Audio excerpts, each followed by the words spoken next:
Pendant un mois, c'est Speed Théâtre qui t'emmène dans les coulisses du Festival Off d'Avignon. Eh bien, salut Speed Radio, on se retrouve une nouvelle fois dans le cadre du Festival d'Avignon. Aujourd'hui avec monsieur Alexandre de Limoges pour sa pièce de théâtre Gustave Eiffel, Enfer et contre tous. Alexandre de Limoges, comédien, auteur, metteur en scène et aussi directeur de l'école du One Man Show à Paris. Il joue son spectacle tous les jours du 7 au 29 juillet au Théâtre des Trois Soleils à 17h55. Bonjour Alexandre. Bonjour. Ça va, vous allez bien? C'est les jours impairs, exactement. C'est les jours impairs, d'accord. Oui, ça va bien. Bah, c'est le début là, donc on est plein d'espoir, plein d'envie. Et c'est une pièce qui commence, Gustave Eiffel, Enfer et contre tous, on commence à en parler, qui se fait vraiment une place au Festival d'Avignon, qui a reçu des prix. Alors on commence quand même à le connaître, mais est-ce que vous pouvez tout de même nous le présenter, cette pièce ? Alors oui, c'est la 4e édition du festival là, que je fais avec ce Gustave Eiffel, Enfer et contre tous. Effectivement, il y a eu le prix du meilleur auteur en 2018 exactement. Et ça nous a pas mal aidé, bien sûr, d'avoir ce prix, autant pour le public que pour les pros.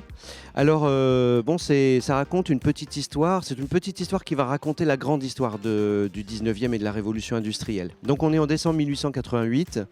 On est à 3 mois de l'inauguration de la fameuse tour Eiffel. On travaille dessus depuis 2 ans.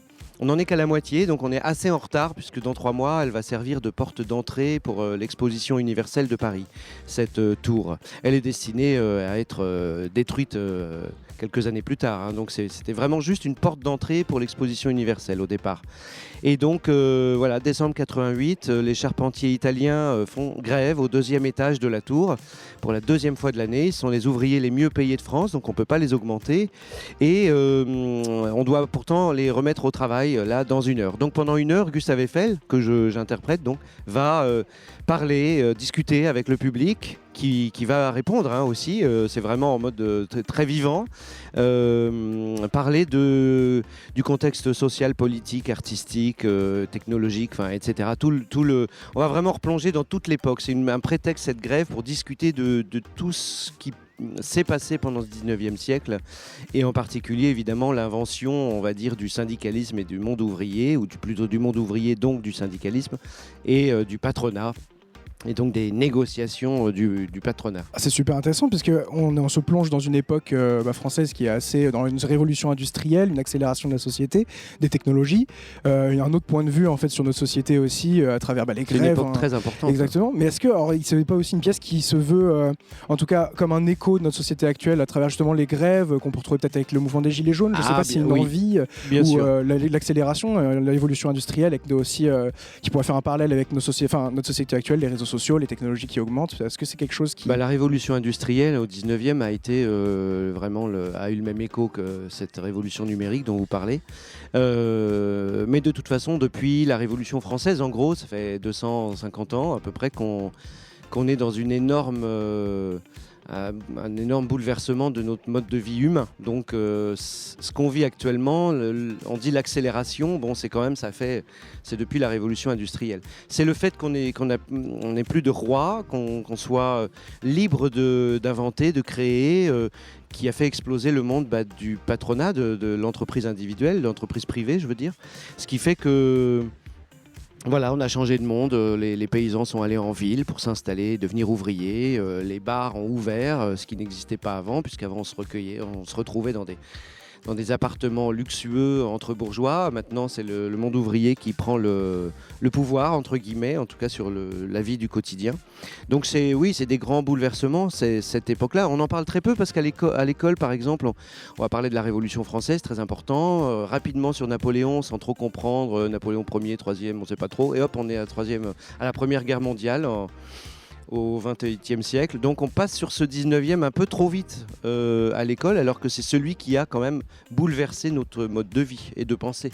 Donc il y a un vrai engagement aussi social et politique derrière cette pièce. Le féminisme, il date de 1848. Vraiment, la révolution féministe, elle date de là.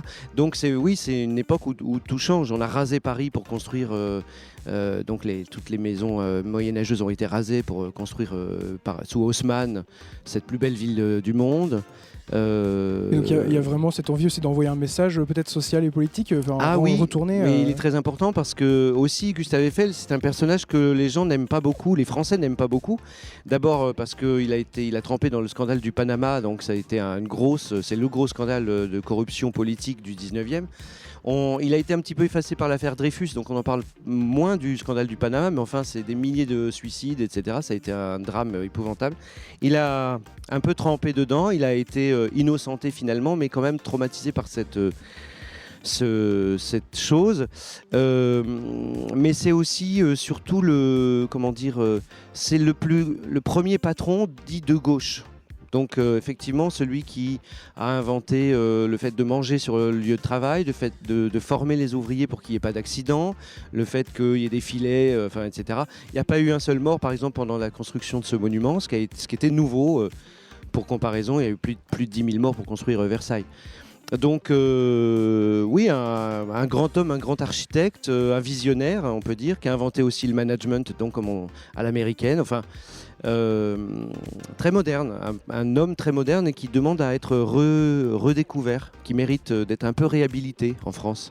Et alors on s'est dit que c'est une pièce qui raconte l'histoire avec un grand H à travers des petites histoires. Oui. Comment en 1h20 avec des petites histoires on peut représenter l'histoire avec un grand H? Comment justement cette période oubliée qu'on ne raconte pas forcément à les manuels scolaires, on peut la raconter en une pièce d'1h20 avec des petites histoires? De toute façon, dès la première minute, on est plongé dans son problème de grève, son problème de la concurrence entre la France et l'Angleterre sur la technologie. L'Angleterre vient de gagner la guerre du train, par exemple. Alors on essaye de gagner la guerre de la médecine ou justement cette tour, dans le monde entier, on essaye de monter une tour de 300 mètres, on n'y arrive pas. Bon voilà, on a été les premiers à y arriver.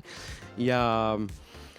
très rapidement, à travers plein de détails un peu croustillants, même la vie privée aussi de Gustave Eiffel, ses concurrents, enfin les corruptions politiques. Enfin, on a des tas d'éléments qui sont donnés à chaque minute. C'est pas... On essaie de ne pas être rébarbatif, c'est plutôt quelque chose de vivant. Puis les gens parlent aussi, c'est vraiment un dialogue. Interactif, c'est un dialogue, d'accord. Donc voilà, ça rend quand même l'histoire beaucoup plus vivante. À travers cette petite histoire de grève, mais aussi cette petite histoire... Enfin, il y a plein de petites histoires dans cette histoire de Gustave Eiffel. Gustave Eiffel, je répète, Enfer et contre tous, du 7 au 29 juillet, tous vous m'avez dit les jours impairs. Est-ce que si vous deviez donner à nos auditeurs envie de voir ce spectacle, que certains certainement connaissent, mais la pièce de théâtre, qu'est-ce que vous diriez? Une phrase, un résumé? Beaucoup ne le connaissent pas. Oui, moi je dirais que voilà, si on a envie d'apprendre, si on a envie de découvrir, de plonger, de changer complètement d'horizon, enfin on voyage, on plonge vraiment dans l'histoire. C'est retour vers le passé, vers le futur en même temps. On va apprendre avec Gustave Eiffel ce que c'est que le 19e siècle et l'important qu'il a sur nos vies aujourd'hui. Et le grand homme qu'il était, évidemment. Un très beau projet en tout cas, alors que certains qu'on connaît, que le Festival d'Avignon connaît, mais qu'on a hâte de redécouvrir une nouvelle fois. Je le répète, Gustave Eiffel, Enfer et contre tous, d'Alexandre de Limoges, le 7 au 29 juillet, tous les jours, à part les jours pairs, à 17h55 au Théâtre des Trois Soleils. Merci Alexandre. Merci. Du mix et du théâtre, c'est Speed Radio. Découvrez toutes les émissions et podcasts sur le www.speed-radio.com.